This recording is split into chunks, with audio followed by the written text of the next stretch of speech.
শুভ সকাল বন্ধুরা, যে যেখান থেকে দেখছো আশা করছি সবাই সুস্থ আছো ও ভালো আছো।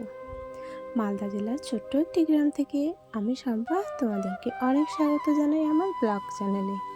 তো চলো বন্ধুরা, আজকের ব্লগটা আমি শুরু করি। তো দেখো, সকাল সকাল আর কি কাজ করতে শুরু করে দিয়েছি। বাবা উঠেছে ডুমুর গাছে। তো বাবা আর কি ওই যে ব্যাগটা আর কি ছুঁড়ে ফেলেছিল, কারণ সাইডে আমাদের পুকুর আছে, তো তার জন্য পুকুরে পড়ে যাবে ব্যাগটা। তার জন্য বললাম যে বাবা উঠোনের দিকে আর কি ফেলো। তো ব্যাগটা ওদিকে ফেলেছিল। তারপরে আমি আর কি বাসটা আমি দিলাম ওখানে ছাগলের আর কি পাতা আর কি পাড়ার জন্য।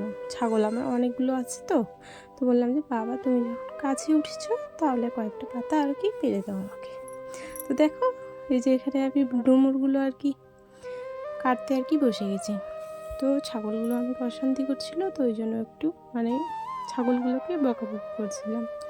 তারপরে আমি ডুমুরগুলো বেছে নিয়ে দেখো আমার ভাত কিন্তু হয়ে গেছে। হয়ে যাওয়ার পরে আমি ডুমুরগুলো কিন্তু সেদ্ধ করতে দিয়ে দিয়েছি।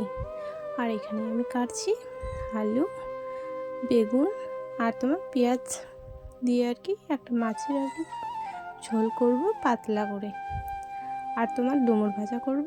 আর তোমার আজকে বাইরে তো সজনা পাতার আমার রোদ উঠেছে আর কি ছানা আর কি খেতে চেয়েছিলাম, আমার তো রোদ ছিল। আর দেখলাম যে কাপড়গুলো ওখানে, তার জন্য রোদে শুকাচ্ছি আগে, তার জন্য ওদেরকে রেখে দিচ্ছি কেটে, তাহলে রান্না করার সময় দেখো এখন রোদটা আর কি ঢেকে গেছে। এই যে দেখো ডুমুরটা সেদ্ধ হয়েছে কিনা সেটাই আর কি দেখছি আমি। তো মোটামুটি সেদ্ধ হয়ে থালাটা আর একটু হলে আর কি হয়ে যাবে। তো আবার আমি ঢেকে আর কি রেখে দেখবো ডুমুরগুলো হয়েছে কিনা। তখন তো দেখলাম যে হয়ে গেছে অনেকগুলো। চলো ফাইনালি হয়ে গেছে আমার কেটে আর কি নোংরাগুলো আমি এখন বাইরে গিয়ে আর কি ঢেলে আর কি নেবো ওই যে ফুটা ফুটা আর কি বাটি যেটা আর কি আছে সেটাতে, তাহলে জলটা আর কি নিচে একদম বালতিতে পড়ে যাবে। তো এটাই আর কি সুবিধা এই বাটিগুলোতে। তো এটা জানো তো আমরা কিনে নিই ওই যে চুল দিয়ে আর কি বাটি যে দিচ্ছে না এখন পাড়ায় ঘুরে বেড়াচ্ছে, তো ওই কাকুগুলোর কাছ থেকে আর কি নিয়েছি আমি। তো আমার চুল আমি দিই না, ওই যে মায়ের চুলগুলো দেয়, তো ওই নিয়েছে আর কি। আর দেখো আমি আলু বেগুন পেঁয়াজ সব কিছু আর কেটে রেখেছি। আর এখানে দেখো উনুনটা আমার একদম জ্বলছে না, তো ওই যে বাসটাতে ওই যে ভুট্টার ইয়েগুলো ঢুকে গেছে, তো ওই জন্য মানে ফু দিচ্ছি কিন্তু হচ্ছে না, দেখছি যে ভিতরে ঢুকে আছে। তো ওটা আমি আর কি বের করে দিয়ে ফু দিলাম, তো ধরে গেল উনুনটা। তো ওই জ্বালানিগুলো দিয়ে আর কি রান্না করতে না বেশ ভালো লাগছে জানো। এদিকে দেখো আমি আলু আর ওই যে তোমার বেগুনটা আর কি উনুনে বসিয়ে দিলাম, শুধু লবণ আর হলুদ দিয়ে একটু জল দিয়ে আমি ঢাকা দিয়ে রেখে দিয়েছিলাম। তারপরে দেখো আবার ঢাকাটা উঠে আর কি দেখলাম যে হয়েছে কি না, একটু কিন্তু জল দিয়েছিলাম জানো তো। আর এই যে আমি ঝাল আর কি লঙ্কাগুলো বাটবো, তো তার জন্য রেডি করে আমি নিয়েছিলাম।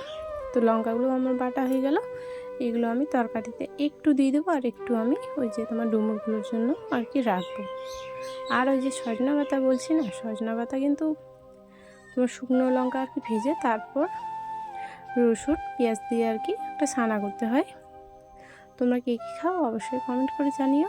আমরা তো প্রায় খাই, কিন্তু আমাদের সজনা পাতার গাছ আর কি নেই, অন্য জায়গা থেকে আর কি নিয়ে আসে বাবা।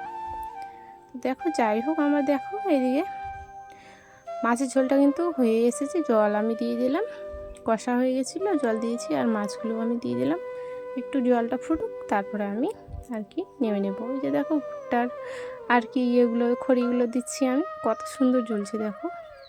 তোমাদের বিশ্বাস যদি না হয় দেখো কত সুন্দর লাগছে, রান্না করতেও বেশ ভালো লাগে জানো। এদিকে আমার মাছের ঝোলটা